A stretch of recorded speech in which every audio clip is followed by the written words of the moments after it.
الحمد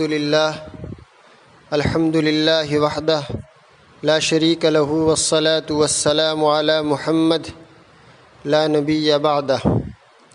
قال اللہ تبارک و تعالی ولیال عشر، صدق اللہ العظیم وصدق رسولہ النبی الکریم ونحن علی ذلک لمن الشاہدین والشاکرین والحمد للہ رب العالمین۔ میرے محترم بزرگوں اور دوستو، آج ہم اسلامی ہجری کیلنڈر کے آخری مہینے کا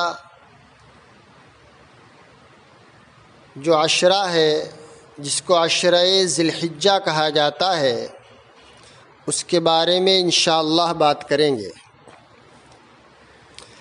اسلامی ہجری کیلنڈر کے آخری مہینے ذی الحجہ کے شروع والے 10 دنوں کو عشرہ ذی الحجہ کہا جاتا ہے۔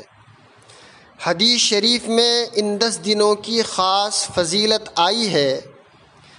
دوسرے دنوں کے مقابلے میں ان 10 دنوں میں بندے کا ہر نیک عمل اللہ کو زیادہ پسند ہوتا ہے۔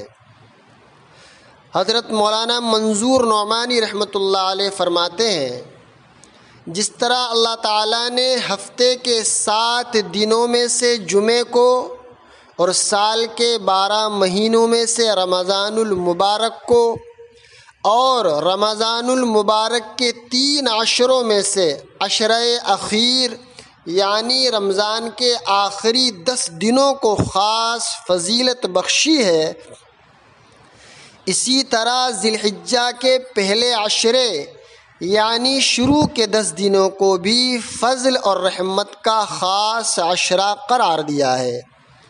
بہرحال یہ رحمت خداوندی کا خاص عشرہ ہے۔ ان دنوں میں بندے کا ہر نیک عمل حق سبحانہ و تقدس کو بہت محبوب اور پسند ہے اور اس کی بڑی قیمت ہے۔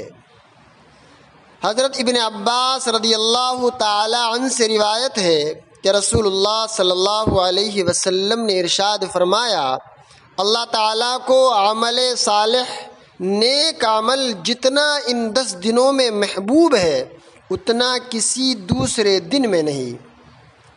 ایک دوسری حدیث میں آپ صلی اللہ علیہ وسلم نے ارشاد فرمایا کہ اللہ تعالیٰ کی عبادت کے لیے عشرہ ذی الحجہ سے بہتر کوئی زمانہ نہیں۔ اس عشرے میں سوائے 10ویں تاریخ کے یعنی پہلی تاریخ سے 9ویں تاریخ تک ہر دن کا روزہ 1 سال کے روزوں کے برابر اور اس عشرے کی ہر رات میں عبادت کرنا شب قدر میں عبادت کرنے کے برابر ہے۔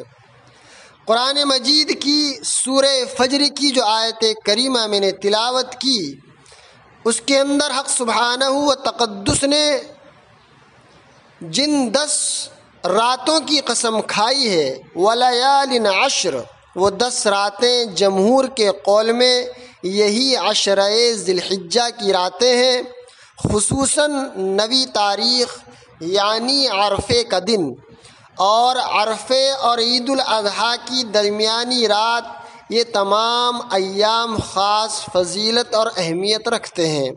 اللہ تعالی ہم تمام کو ان ایام کی قدردانی کرنے کی توفیق عطا فرمائے، آمین ثم آمین، وآخر دعوانا ان الحمد للہ رب العالمین۔